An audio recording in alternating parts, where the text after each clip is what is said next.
Fala galera, vamos lá, todos quarentenados aí, bom, meio a essa situação aí que a gente tá vivendo, vim pra cá pra compartilhar um pouco um negócio que Deus colocou no meu coração, espero que possa edificar de alguma forma, né? Bom, há quase 2 meses atrás, a gente teve o Descende, né? Que foi um momento histórico para a igreja no Brasil e tudo mais. Muito se falou, até a mídia fora do meio cristão se falou bastante sobre isso. E teve uma palavra, eu pude estar lá no Descende do Morumbi, e teve uma palavra que eu ouvi que ficou muito cravada assim para mim. Teve um dos preletores que ele disse: poxa, viraram para mim e disseram, nossa, encher 3 estádios é história.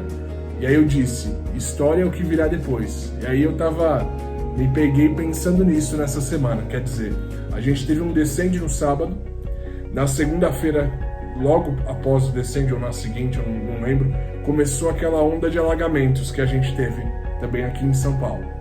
E agora a gente está com a situação do coronavírus. O vírus que tem tocado não só o Brasil, mas o mundo, que se propaga muito rápido e que tem chacoalhado as pessoas, certo? Tive um momento de oração à tarde e aí estava sentindo, e aí eu vi uma imagem, eu pude ver como se Deus ele tivesse pensativo, olhando, sabe aquela pessoa que está olhando, aguardando alguma coisa? E aí me veio a palavra de Romanos 8,19. Por isso a criação aguarda ansiosamente pela manifestação dos filhos de Deus. Quer dizer, se a gente olhar para a palavra, existem muitos momentos de crise, e todo momento de crise gera uma mudança. Por exemplo, eu estava lá nas redes sociais, e aí eu estava vendo que, acho que o volume de buscas no Google do Salmo 91, de fevereiro para agora, mais que duplicou no Brasil. Então, assim, todo momento de crise gera alguma coisa. Gera, sei lá, preocupação, reflexão e tudo mais. E aí, pensando um pouco sobre crise, quando a gente teve as pragas lá no Egito, a gente sempre que se fala dessa palavra, a gente olha da ótica do povo de Deus. Ah, como que foi, que Deus abençoou e tudo mais. Mas se a gente parar e olhar da ótica dos egípcios, com exceção do faraó, os egípcios eles não sabiam o que estava acontecendo. Era situações atrás de situações, dificuldades atrás de dificuldades, e eles não sabiam o que estava acontecendo. E tudo aquilo, no final, causou uma mudança, que foi o povo sair dali daquela situação de escravidão e ir em direção à Terra Prometida. Na verdade, isso aí foi... Aí depois o faraó foi atrás deles e tudo mais, teve a perseguição e tudo. Mas se a gente olhar, o desejo de Deus era que eles tivessem saído do Egito. E Deus usou a vida do faraó para que eles pudessem sair do Egito. Eu acredito que a situação que a gente está vivendo é uma parte da jornada, nossa jornada em direção àquilo que Deus tem, aos propósitos de Deus.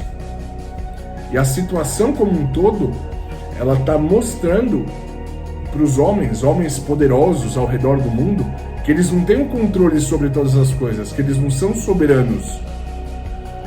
Por exemplo, a gente pega a questão de vida ou morte, isso não pode ser controlado. Um homem não tem o controle sobre isso, mas Deus tem.